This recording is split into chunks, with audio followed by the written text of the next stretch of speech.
चलिए आज बात करते हैं अंतर्राष्ट्रीय संगठनों से जुड़े जनरल नॉलेज के बारे में। ये उन सभी के लिए है जो अपनी परीक्षा की तैयारी को अगले लेवल पर ले जाना चाहते हैं। फिजिकल एग्जाम की तैयारी तो जोरों पर होगी है ना, लेकिन याद रखिए जनरल नॉलेज का सेक्शन एक मेंटल मैराथन की तरह है। अगर इसमें पीछे रह गए तो सारी फिजिकल मेहनत पर पानी फिर सकता है। तो चलिए इस दिमागी दौड़ के लिए भी तैयार हो जाते हैं। ठीक है, तो आज का हमारा प्लान क्या है? हम इसे 5 हिस्सों में समझेंगे। पहले देखेंगे कि दुनिया में आजकल चल क्या रहा है। फिर संयुक्त राष्ट्र को बारीकी से जानेंगे। दुनिया के दूसरे बड़े संगठनों पर नजर डालेंगे। इसमें भारत का क्या रोल है वो समझेंगे। और आखिर में वो सारी जरूरी बातें जो एग्जाम में काम आएंगी। तो पहला सवाल, आखिर इन ऑर्गेनाइजेशंस के बारे में जानना आज इतना जरूरी क्यों हो गया है? क्योंकि सच कहूं तो दुनिया इस वक्त एक बहुत ही दिलचस्प और उथल-पुथल वाले दौर से गुजर रही है। म्यूनिख सिक्योरिटी रिपोर्ट की ये एक लाइन ही काफी कुछ बता देती है। मतलब दूसरे विश्व युद्ध के बाद जो ग्लोबल सिस्टम बना था वो आज अपनी नींव पर हिल रहा है।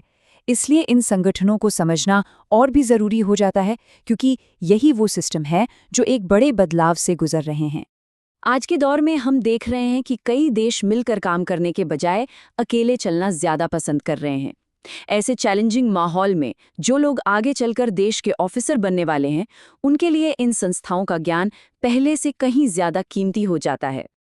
और जब भी हम इंटरनेशनल सिस्टम की बात करते हैं तो कहानी हमेशा संयुक्त राष्ट्र से शुरू होती है। ये समझिए कि ये पूरी इमारत की नींव है, उसकी आधारशिला है। ये तारीख और साल, इसे तो दिमाग में बैठा ही लीजिए। 1945 में स्थापना हुई और 24 अक्टूबर को यूएन डे मनाया जाता है, क्योंकि इसी दिन इसका चार्टर लागू हुआ था। ये एक पक्का सवाल है। अब देखिए, संयुक्त राष्ट्र इन 6 मेन पिलर्स पर टिका है।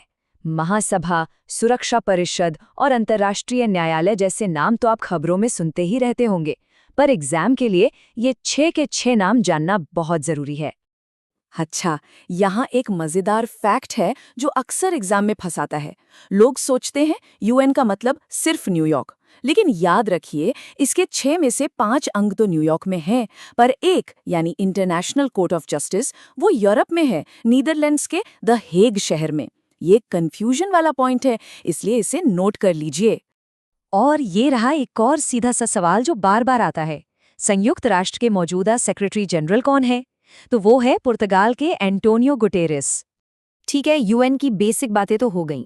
अब अपना दायरा थोड़ा बढ़ाते हैं और कुछ दूसरे बड़े अंतर्राष्ट्रीय खिलाड़ियों पर नजर डालते हैं जिनके बारे में हमें जरूर पता होना चाहिए।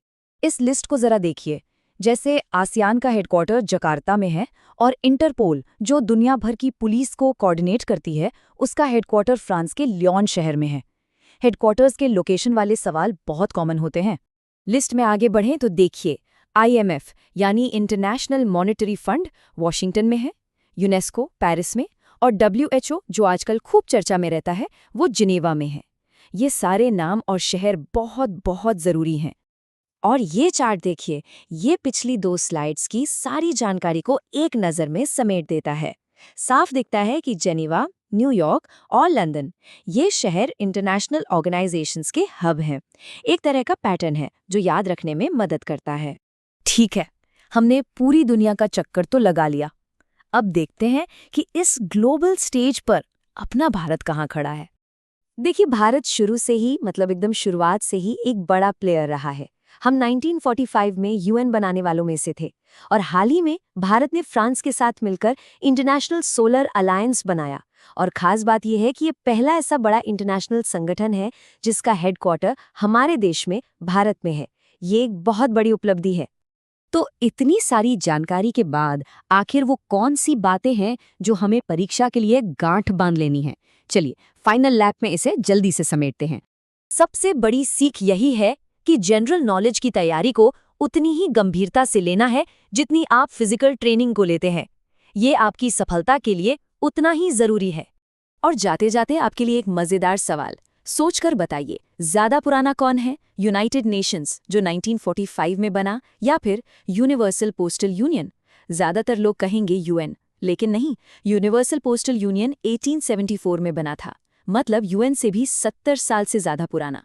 इससे पता चलता है कि देशों का मिलकर काम करने का इतिहास कितना गहरा है। तो इस फैक्ट के साथ अपनी तैयारी को और धार दीजिए